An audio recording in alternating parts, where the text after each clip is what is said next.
Do you dread in-class presentations because your hands and voice shake uncontrollably? Or when you present, are you confused as to why you never get A's? As a high school English teacher with close to 20 years experience, in this video, I'll teach you the hidden secret to acing any presentation. Use your phone to record yourself when practicing. Your phone isn't just a camera, it's a mirror. A brutally honest one that's going to show you 6 details that your teacher is grading you on, even if they never say it out loud. And fix all 6, you spit bars. You stop presenting like a student hoping for an A and start sounding like someone who expects one. Okay, you know what to do. Record yourself. But if you don't pay close attention to what I'm about to share with you, you'll mess this up, because you'll never actually know how to review yourself. The first thing to look for when reviewing yourself is poise. Do you look calm, even when you're nervous as hell inside? Are you fidgeting, swaying, freezing up? Here's the truth. Teachers grade control. So when practicing, do your best to look calm. And here's a bonus tip that I learned really early in my teaching career.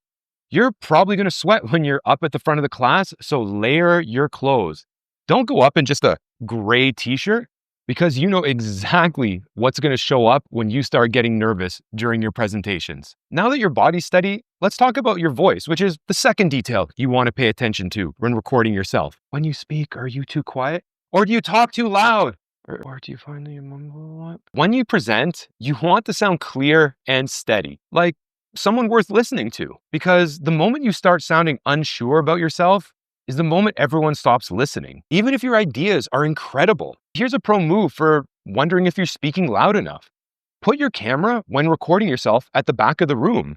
If you can hear yourself on camera, then so can your teacher. But controlling your voice isn't just about volume, it's also about pacing. So the third detail you want to pay attention to is the speed of your talking. Most students up at the front talk way too fast. So slow down, let your words land. Most students think that if they put as many words as possible into the presentation, they sound smart. Here's a pro teacher tip: you don't.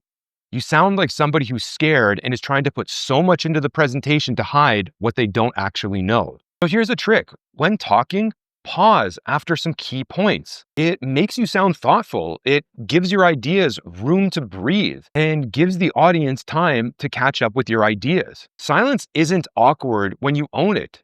It's powerful. Now, let's add something that most students forget. The fourth detail you want to pay attention to is life. Do you sound like you actually care? Because just like most students, when you go up to the front of the class with a flat voice, it means you have a bored audience. Add energy to what you're talking about. Even if you don't care about the subject, which I'm guessing you probably don't, but you need to sound alive. The best presenters and those who get the highest marks don't share every single detail they know. They connect with an audience by sounding alive and, again, sounding like somebody worth listening to. And now that your energy's up, where you look matters more than you think. The fifth detail I want you to pay attention to is eye contact. Don't be those students who glue their eyes to the board and read everything off of the slide. And don't be the student who weirdly just stares at your teacher without blinking. Those last 5 seconds were awkward, weren't they? So here's another pro tip. If eye contact is really awkward for you, just look around the room and stare at people's foreheads. Honestly, it's close enough to the eyes that they won't notice, and feels both real and safer for you. Now, finally, let's talk about what your hands are doing or not doing. The sixth and final thing I want you to pay attention to are gestures. And especially when being up at the front of the class, use your hands. Don't overdo it, but please don't stand there like a Minecraft character, because natural movement, even pacing around the class, shows a lot of confidence in what you have to say. And a question for you: which of the 6 do you struggle with the most? Comment down below. So now you know what to look for when presenting, but knowing isn't enough. This next section is where students really level up and start to spit bars. So now that you know what to look for, how do you actually use this spit bars method when practicing for presentation? For this, you're going to do 3 things. You already know the first, which is obviously record yourself. Secondly, when you practice, choose one of the 6 details and pay attention only to that. After you're done recording, watch it back. For example, you might have looked for poise. When watching your recording, did you at least appear calm at the front of the class? If no, record yourself again and practice poise one more time.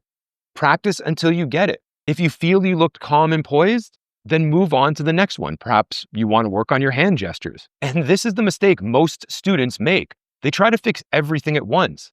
Rather, fix one thing at a time, then move on to the next one. You can think of it like leveling up your character in a game, one stat at a time. You're not trying to be perfect. You're just trying to get a little better, a little bit more experience. And the best part is every round changes how you see yourself. You'll have less panic and more control. Let me give you one more mental picture. Imagine walking into a class filled with confidence instead of nerves. Same room, same teacher, same assignment, but a different version of you. And that's not luck, that's strategy. This method doesn't just upgrade your delivery, it upgrades how you see yourself. You stop being someone who's bad at presentations and you start to become someone who practices with intention, somebody who knows how to fix their weaknesses.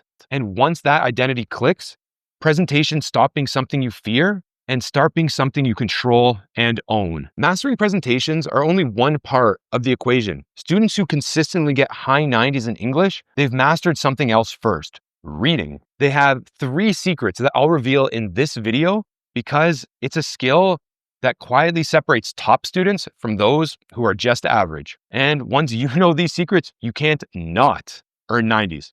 I'll see you in the next one.